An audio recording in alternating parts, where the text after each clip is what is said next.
Hey guys, Stealth here and welcome back to WARNO. Today playing WARNO Ranked for you with a post-game commentary. This was to make sure that I could focus more on the game and still get you some quality gameplay. Now the game started instantly, and that meant that somebody else in the ranked queue has been there for a fairly long time.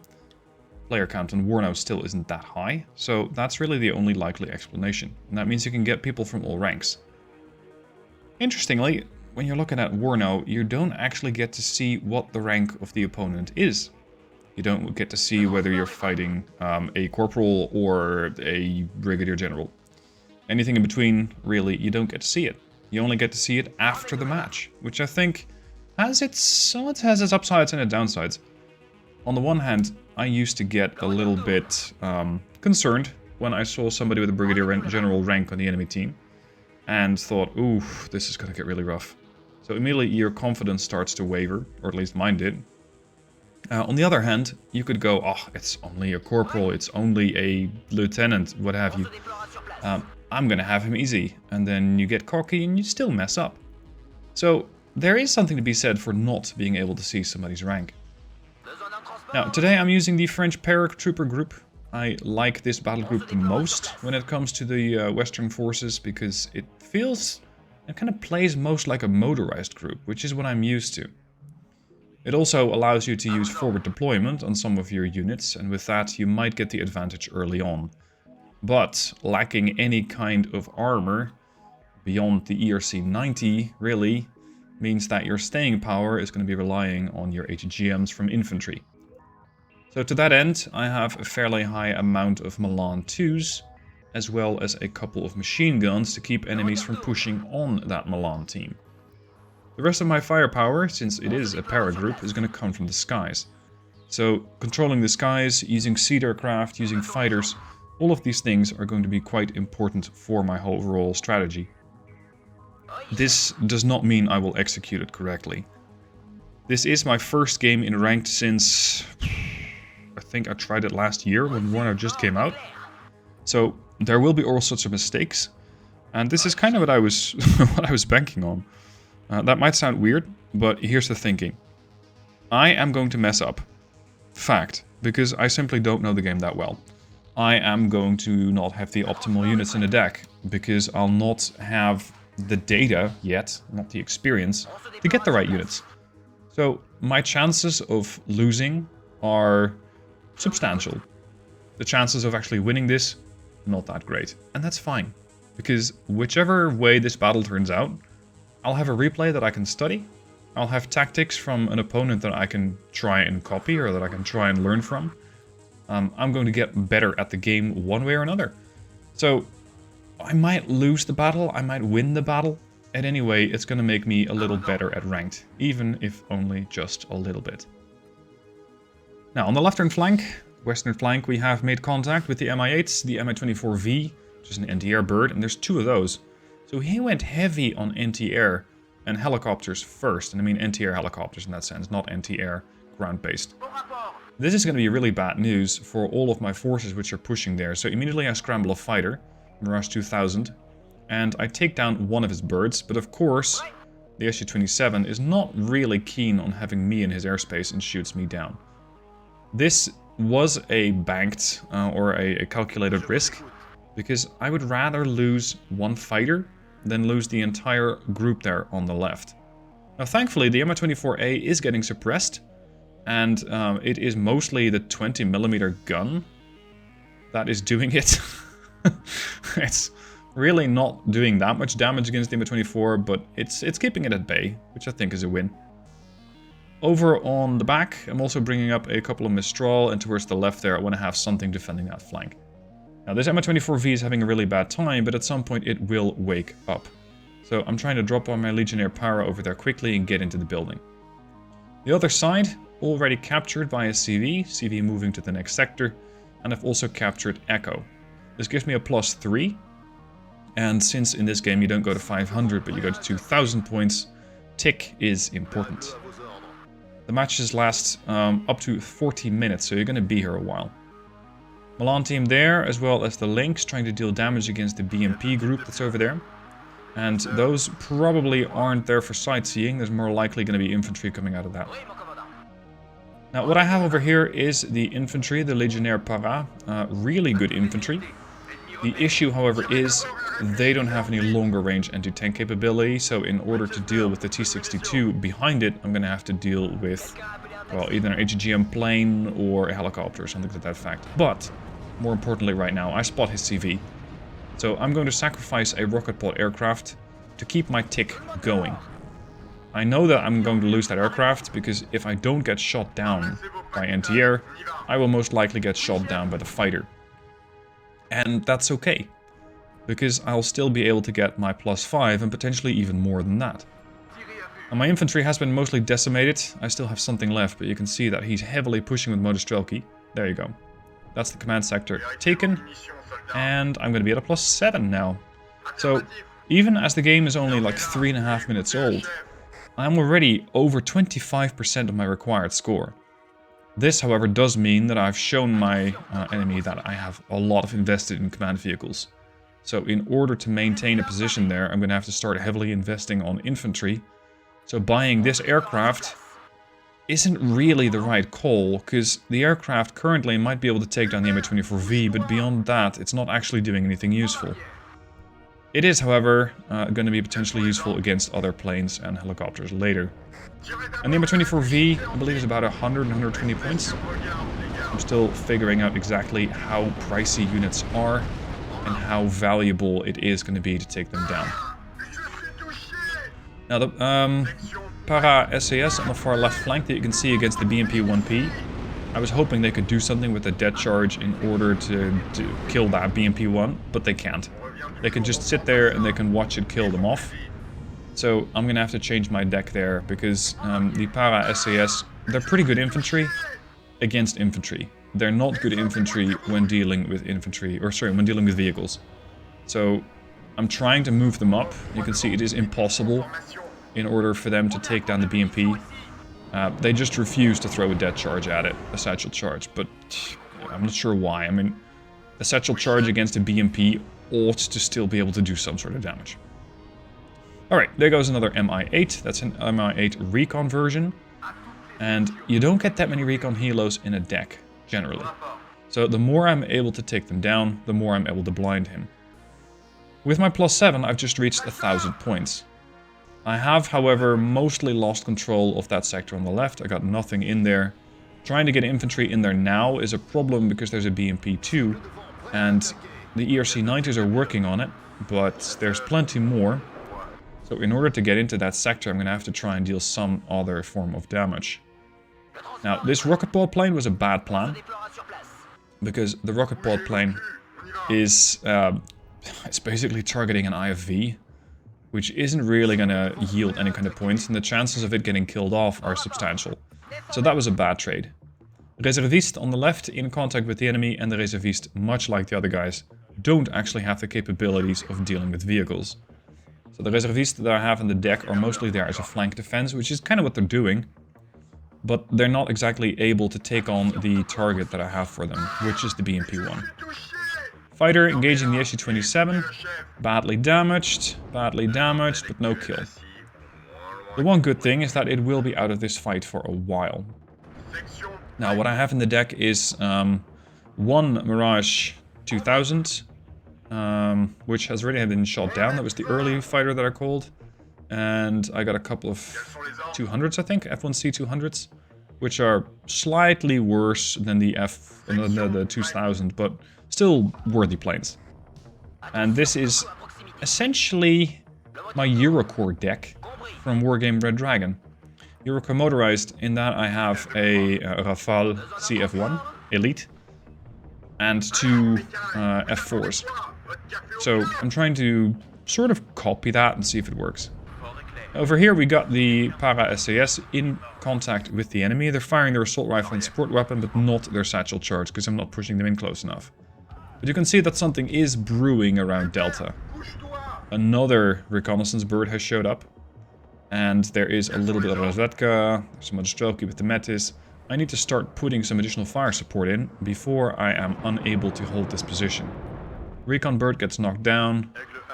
Rocket pod plane makes it out alive, but I'm steadily showing that I'm bringing a lot of firepower from the skies.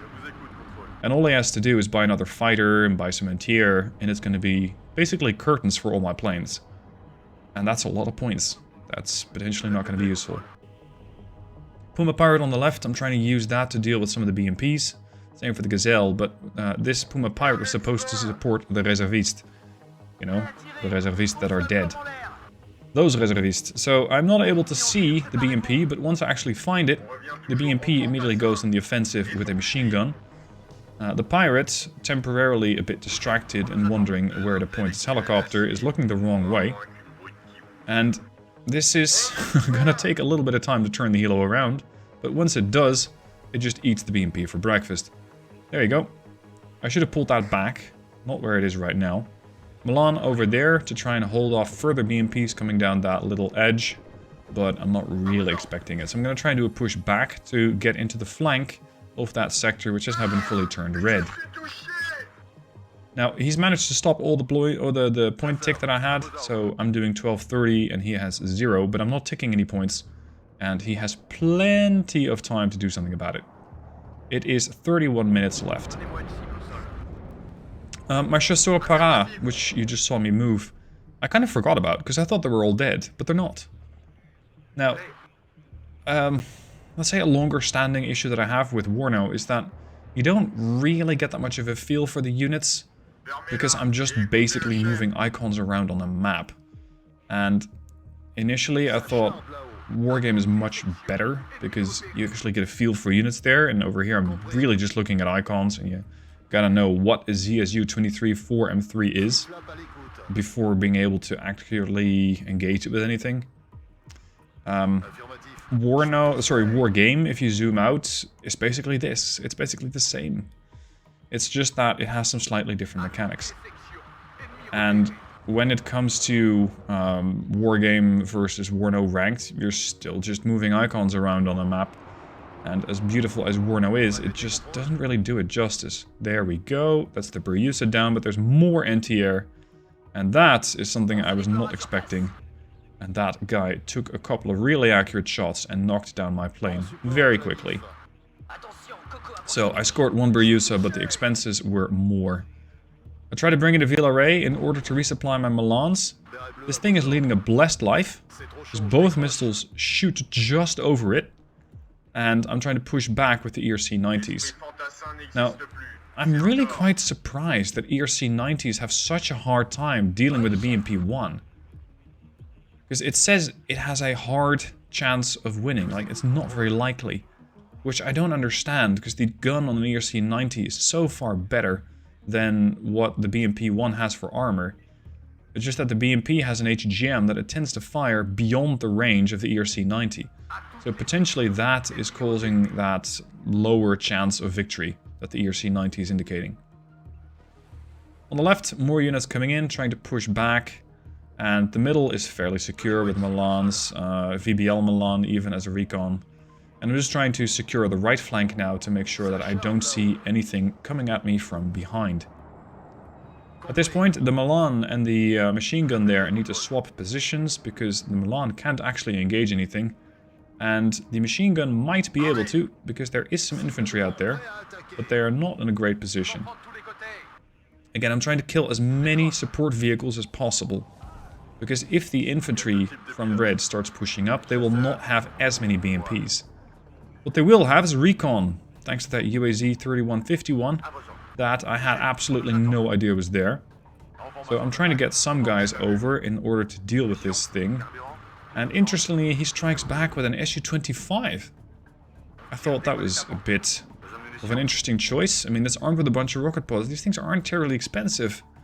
But it's not really going to make its value back, considering that it was really only going for, what, a reconnaissance vehicle? Not even that. No, it was going for the recon infantry, actually. And it didn't get those. So, yeah, in that sense, didn't get a lot of points. VBL Recon engaged in KPV, and it got the kill. And there you go, that's the Su-27S, his fighter. It showed up a little late, but it's still a potable threat, so I gotta be careful with that. Potable threat, what the hell? It's still a substantial threat. Back to the left. A couple more infantry has been dropped off. The Chasseur Para and the Para Reconnaissance. I just don't have a lot of stuff to back them up with. And that's something I kind of struggle with in this deck. Your fire support is really quite limited. So the ERC 90s are basically my go-to. Beyond that, you got the infantry like ATGMs as well as the heavy machine guns, the 12.7s or smaller depending on your preference. But when you're dealing with a whole bunch of BMP-1s like this, really the only answer I have is a Puma Pirate. And a Puma Pirate is very easily dealt with because it is so fragile to anti-air. So 1-2 Iglas over on that flank can shut down and shoot down your Puma Pirates. Which means you'll not be able to do much with those helicopters, and the enemy fire support is going to continue to hammer yours, and you can see that's exactly what they did here. So I'm just bringing a stack of P4 Milan Paras, which is basically a Jeep with an HGM on it, and it is doing what I need them to do, which is knock out fire support. Once the fire support's dead, then the ERC 90s can come in. So it seems that the magic combination, at least for now, is ERC 90s as well as P4 Milans, backed up by artillery to take out HGM carriers or HGM infantry such as the Metis. I am getting some kills, and he is unable to get the buildings that he was going for. Immediately pulling back, trying to use the French fast mobility, and over on the far right dropping off some infantry. Now, I'm very much coming from Wargame, and that means I'm hunting command vehicles, which he doesn't even need to have in the sector that he captured. In WARNO, you don't have to keep the unit in the sector. All you need to do, really, is capture it once, and then you're basically home free, and you can just leave. Now, I took out an MI-24V, but it cost me a fighter. I took out an MI-24VP. Which is why I was going for it, because that's the 200 plus point helicopter. So it's very expensive and I wanted it dead. Cost me a fighter, sadly, and I'm not really able to deal with his Su-27S there. Puma Pirate, as well as a Gazelle 2, trying to deal with the tank. I'm trying to more or less give the Para there some room to maneuver. And of course, the moment that I turn their weapons off, they run into an Igla team, and the T-62 tank is immediately alerted to my presence and is not particularly excited to see a bunch of French infantry over there.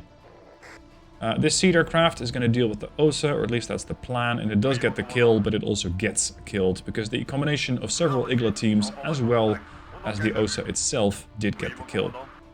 There goes the T-62 finally, and the BMP-2 over on the far left could be dealt with by the Chasseur Para eventually if they sneak through the forest. But you can see there's quite a bit here. Igla teams, the Para SAS, sorry, the Para SAS have no recon or have no problem with dealing with. So it is mostly going to be okay there. Now trying to do some recon further here, because there is something in this sector and it is getting him a +2. So there's a CV, and there it is, T-62 MK. So a T-62 command tank. The problem is it's well behind cover, and that means that the ERCs can't find it, and my infantry can't attack it, so I'm gonna need something else. Do I really want to send in an HGM plane? It's possible.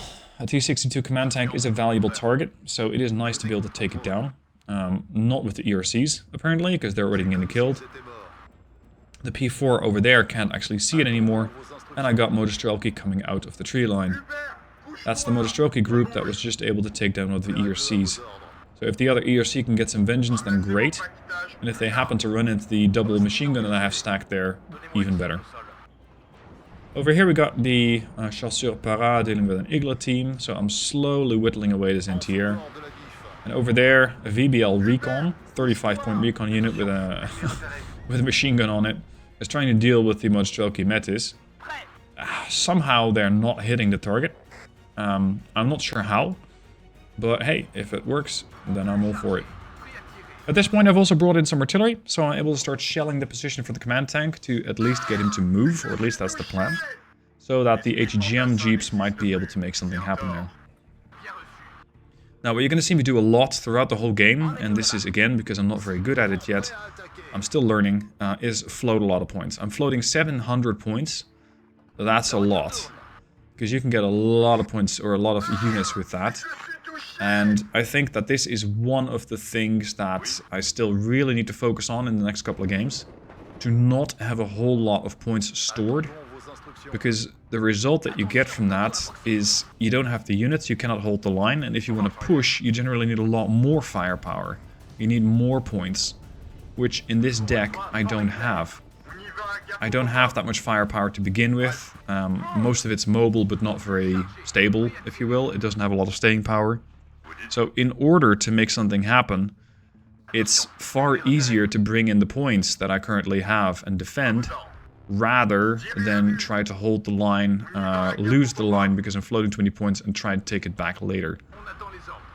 Now there's the SU-27S. It has already fired a couple of missiles at my HGM plane, so I'm trying to take it down, and I do get the SU-27S.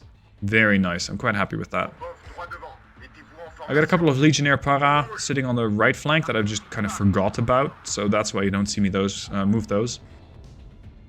And over towards the left here, he has a lot of buildings there. There's a lot to entrench, and it's going to be quite difficult for me to get in there. So let's get a couple of cheap VBL recons and see if I can maybe move up right through the middle. It's not very likely, but it's possible. My Jaguar with the rocket pods, I'm not even sure why I called it in, but it died fairly swiftly. So that is a unit that I'll no longer have access to. And that's potentially a problem, because those rocket pod planes are really nice in order to deal with, for example, enemy anti-air. As long as there isn't too much in any given area, you're still able to quite accurately deal with it. And let's say you mix Seed with a rocket pod plane. You have some nice options.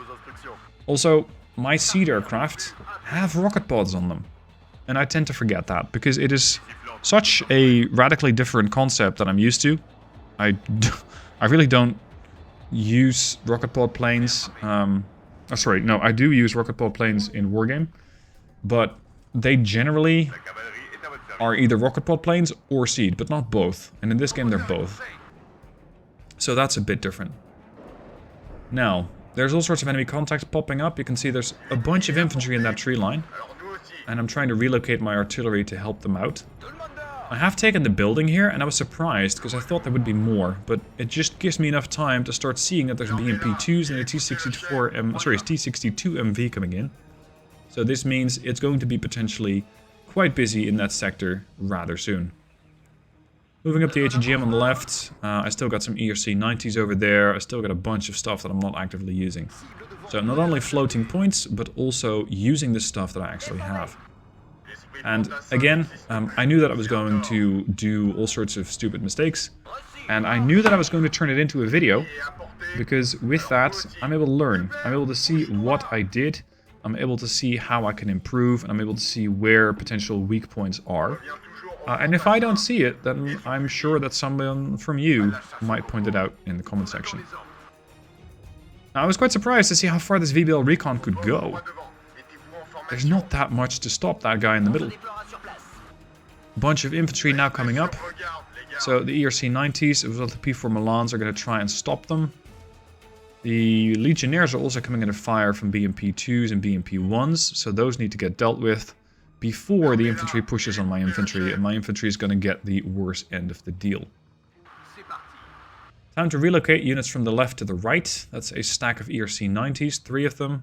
And considering what is out here right now, I should be able to bring those guys out. Para SAS over there, trying to spot something else and potentially deal with infantry if they encounter it, because they are really quite good at that. They just are going to run into all sorts of trouble the moment that they pick up a vehicle. Or that a vehicle picks them up, because then they're basically forced to run, if they still can. Firing with artillery on various targets on the infantry and the tree line. And look at how far that VBL recon went. There's nothing in the middle.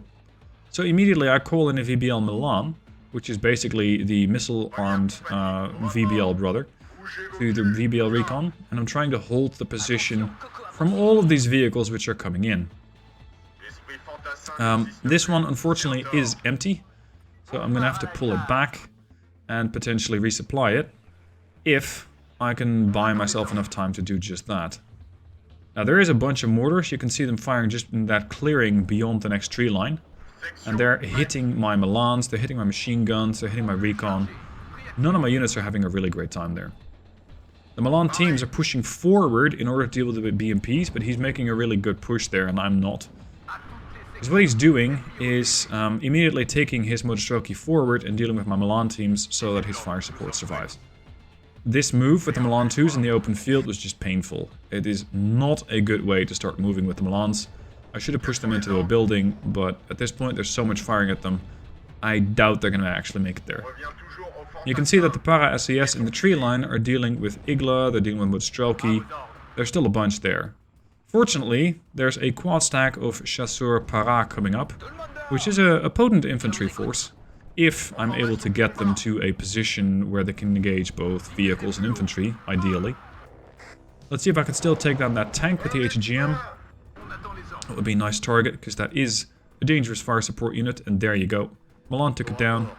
There's another BMP-1. And there's all sorts of stuff that's happening in that tree line. There's 5 T-62s coming up now. There's a lot happening here. So I immediately drop off whatever's left of the Chasseur Para, and I already lost one group. You can see he's also trying to use the road that I was forcing units down against me. I should need 5 rocket comes in again. I don't have much left in the sense of fighters, and the one that I do have is unavailable. So I can't really help.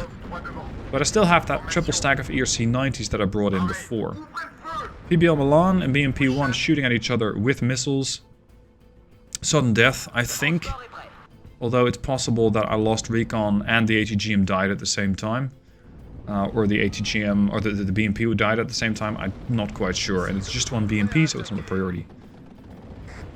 And here you can see a lot of stuff coming down. BMP-1s, Plamia with grenade launchers, Iglas dealing with the Puma pirates. This is his big push. He really wants to get into this sector. There's Plamia, there's more BMPs. The T-62s are fortunately mostly behind the tree line and unable to do much. My artillery is trying to hammer them as best as they can, and the Puma pirate that's still surviving is doing as much as possible to deal with all the BMPs. It has no shortage of targets, but it does have a bit of a shortage when it comes to health and survivability chances, because there is still anti-air around. 2 more Gazelle HOTS coming in. Quick response force to start dealing with more vehicles, especially the T-62s. Even the Puma Pirate is dealing damage against the T-62. So don't underestimate those helicopters with their autocannons, because I think they might be the ones that just got the kill on a tank from a side shot. Another QRF coming in, a couple of P4 Milans, and you can see I'm once again floating 1,000 points. Floating points is something I really, really need to work on. So in the next battle, I'm going to try and pay more attention to that. And just make sure that I keep reinforcing units, keep buying stuff, keep supplying shit with more ammo, because that's something else I don't actually do that much. There's an OSA AKM. That's bad news for all the Gazelles out there. This Gazelle got really lucky there, but there is more. There's also autocannons in that tree line, and as much as I want to get the kill on the BMP-1 and the T-62, it's gonna have to wait, or at least a little bit. Now, the HEGM lost the line of sight, so it tried to kill something, but that was just a gun run, and beyond that, it doesn't do much and it gets killed. I did lost line of sight, and I should have pulled the plane out. My bad. T-62s and BMP-1s are pushing on my position. There's another T-62 MK. I did get the kill on that, thanks to the P4 Milans, I think. And the Gazelles are now dealing with the surviving T-62, which has ventured outside the umbrella of the anti-air. So that is going to be able to get taken down.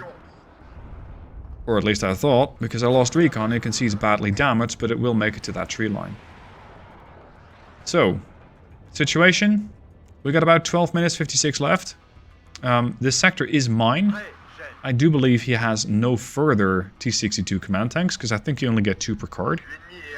He probably will have other command units that he can push in. I am almost out of ERCs. I do not have any... well, I don't think I have any more planes available. I'm starting to run low through quite a lot of my units. And the middle, that I once pretty firmly held, is no longer as stable. My NTR is no longer in any good position to start dealing with his SU-25s, which are happening at increasingly bad rates. Here goes another one. I did get the kill, now time to leave. There's a bunch of Plamias pushing forward with grenade launchers. There goes one. But the ERCs are also getting attacked. You can see there's T-62s backed up by a Berjusa, and the OSA is still out there.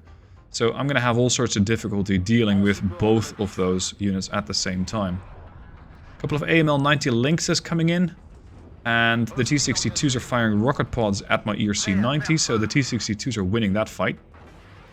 P4 Milan's trying to deal damage against the T-62s, but they both have ATGMs, and it's going to be a matter of who can fire more ATGMs accurately.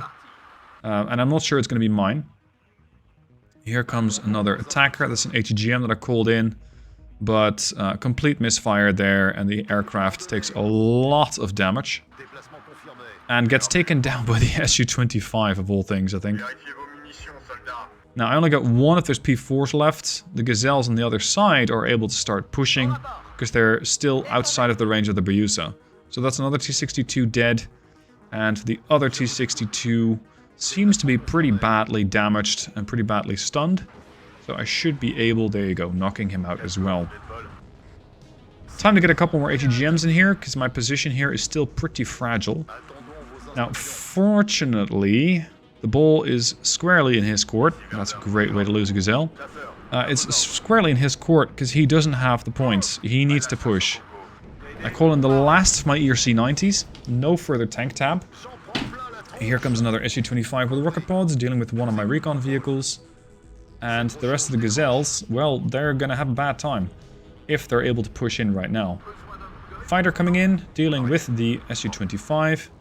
Takes definitely a lot of damage and gets killed off. Problem. I don't have a fighter anymore. I don't have an ASF. When it comes to helos, I only got Puma Pirates left. When it comes to fire support vehicles, I don't have anything left. Beyond 2 AML Lynx vehicles. So I don't have much. And still, with 10 minutes left, I am winning this battle. But all he has to do is park a CV inside that sector, and he's going to be at not a +2, but a +4. Because I don't have anything that looks like a CV left in that sector. So I'm trying to see if I can make something happen on the other side. But trying to push a CV in on Alpha, that's the big red sector on the left, is going to be really quite difficult. Now, ERC-90 on the left, I'm not sure exactly what I was planning with that, but it's moving across an open field. And over here, ERCs are getting engaged by infantry. Trying to get them a resupply unit, but it's going to take a long time. Time to get some NTR in, because there's still an MI-8 over there, and I really would like to get that thing down. A couple more Milans coming in over here. And I saw an opportunity here to take down the Berjusa, which had ventured pretty far forward. There's another BMP-2. BMP-2 gets knocked out by the anti-tank launcher from the Chasseur Para. VBL Milan engaging with the Berjusa and getting the kill. The OSA is now running off. Not strictly necessary, because the VBL Milan doesn't have that many RIP missiles left. But this is something that I have learned, that if the enemy's pushing heavily on one side, they tend to not have that much on the other side. ERC is getting attacked, missile barely avoiding the ERC. And the ERCs pop smoke at my command and start to move away. With a line of sight that's been blocked, they should have at least some time to try and move up. VBL Milan trying to get the missile on the OSA. It loses the OSA and promptly gets killed by a BMP-1. Or, well, the BMP-1 is working on that, and there you go. I almost got that OSA. Almost. And that would have probably been his second and last OSA. So I was really quite interested in trying to take that down. Over to the middle, I'm gathering more forces, and behind enemy lines, it took me a while to get there, I have 3 groups of para-chasseurs, or chasseurs-para. So I'm splitting them all up into separate groups, and trying to go after all of those mortars. If I can take that down, his fire support is going to be far less, his suppressive ability is going to be less, and just getting him distracted over there might also help quite a bit. There's another resupplier coming in. I'm not sure exactly what that was going for, but potentially his by now dead NTR. Although there is still an OSA out there. I do get the kill. And the chasseurs are about to spot my target. Infantry goes on the offensive against mortars. And in order to get more fire support for myself, and seeing as I don't have much of my deck left, I'm going to just call in all the mortars to try and deal with as many targets as possible. There we go. That's one mortar down. The other chasseurs are still running into a position from where they can potentially assist and potentially get some kills. AML 90 links going right through the middle. I spot the OSA, and I spot, and this is behind the fact, or after the fact, I spot the command infantry moving into the town over on the right. I didn't see that during the gameplay. I completely missed that because I was busy looking at the mortars getting killed off, and this guy, a T80 BV. So far, he's been happily using T62s, because essentially he didn't need anything else. But now I'm starting to see something much, much more dangerous in the form of a T80 BV. The only thing that can really take it down is my infantry, or potentially a gazelle, if there is no NTR around to start dealing with my helicopters. So, seeing as that tank is probably going to make its way to the front line, I better have a plan. I'm now floating 2,000 points, way too many, but I wasn't really sure where to go at this point. I thought, maybe I can hunt an ICV. Completely forgetting the fact that you don't need to hunt a CV, or you don't need to have a CV in the sector in order to capture it anymore. Once it's been captured, that is, you can just move your CV away. That's why I'm still holding onto my sectors without having to capture them, without having a CV in them. And over here my reservistes are getting attacked by a BMP-2 and can do absolutely nothing, but basically sit and wait. There's another Braugh coming in. There's the T80BV on the edge of Delta. I'm trying to get more artillery in. And we got 5 minutes left on the clock. He's taking a +4. That should give him enough points in order to win. I, however, am not going to give him the victory. I'm going to push as long as I can. Now you can see he's starting to push out from Delta, from the right side sector. And it is working quite well for him, because I do have some units there. But they're mostly not very capable at dealing with the Braugh. Maybe the ERC-90s can, but even they could have a hard time. Chasseur Parade did the mission as ordered, taking down a couple of mortars on the enemy side, and you can see the mortar fire on the enemy side has just stopped. Nothing left. So now I'm trying to push forward with recon, potentially Milan to Para as well, in order to try and get something done. Over here in the back, I'm also trying to get something done in the form of hunting a CV. But then I thought, oh crap, it's not Wargame, it's WARNO. He probably won't have a CV all the way over there, because he doesn't need one. It's already been captured. He doesn't need one. ERC-90 gets killed, and he goes, GG, I won. So, I thought that was a bit arrogant, but okay. We still have 4 minutes left, and I'm going to keep fighting as long as I can. He might be right. He might be so experienced that he goes, oh, I got a +4. With +4, I'll tick this many points per minute. I think you tick, what, 60? Do you tick 2 points per second now? Yeah, I think something like that. So he's ticking a lot of points. And that means that he's going to get 120 points per minute. So that probably led him to believe that he was winning the fight. Now he's defending very, very heavily over there. My VBL recons immediately got knocked down by HEGMs coming out of T62s, out of T80s, out of BMP2s. There's a lot in that tree line, so an attack on that side is unlikely. So I just decided to harass any incoming reinforcements, taking some building, making his reinforcement lines, resupply lines, really quite dangerous, while potentially being able to move on the left.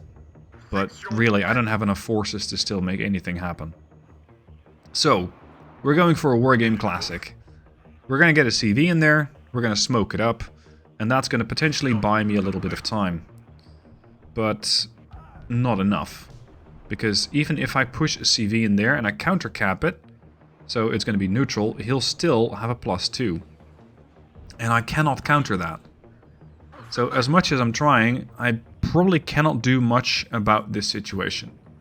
But I thought, I'm not going to give you the satisfaction of just surrendering. I'm going to keep fighting. I'm going to keep fighting for as long as I can. I'm going to keep learning as much as I can. And I'm going to already start thinking, how would I handle this situation differently the next time? And when it comes to that, I would probably do a lot more spending on units in order to hold the position better. Probably buy even more ATGMs. Because his fire support vehicles, I think, were the ones that eventually got most of the kills. And with those fire support vehicles, my infantry was having a rough time getting suppressed. And of course, plane management is also something I really need to focus on. And I have 3,000 points, but nothing really to spend it on. He's at a 1258 score now, so he's bypassed my score, and that means it's probably beyond the draw at this point, because I think WARNO has a 5% draw score. So you basically only need 60 points, and he's arriving at that right now. So, let's go for something else. Let's put up the smoke screen. Let's push the CV in, and just try and counter gap. Because I don't have any plays, and I was just wondering, is this going to work? Now, very, very parabolic arc from the mortars. The smoke comes in just at the right time as the CV is about to arrive, blocking line of sight to the buildings, and somewhat of the tree line. And immediately the Mrozak know what's up. The BMP-2 is moving forward, but that, at least I can smack down with the Milan 2. The Mrozak themselves, not as much. So, the guy over there, the VBL PC, the VBL command, is basically only being kept alive because it is in a smokescreen. Milan 2 Para now getting under attack from two BMP-2s. ERC 90 trying to deal with the Mrozak. It's not the Mrozak Metis, so it doesn't have HGMs. But they are able to start suppressing the infantry. And at this point, I go, GG, well played, because it's about 18 seconds left. And, well, we're basically done. So, lessons, spend more. I'm going to make some slight adjustments to the deck in order to get a couple more of the units that I might need. I'm going to get recon with an anti-tank weapon, so that they can not only deal with infantry, but potentially in a mix can also deal with vehicles. But what quite surprised me after the battle is that this guy is a lieutenant colonel, and he won, but not by that much. It was a pretty close game. But he's a lieutenant colonel. I thought, wow, okay. I'm a corporal in this game, so finding a lieutenant colonel was a bit of a shock to my system. Anyway, I enjoyed the match. I enjoyed that I lost, because it means I have a lot of room for upwards improvement, and I can do a lot of changes to the deck, changes to my tactics, changes to the strategy. I don't mind losing. And if you're playing a new game, then I invite you to lose as well, so long as you can actually learn something from it.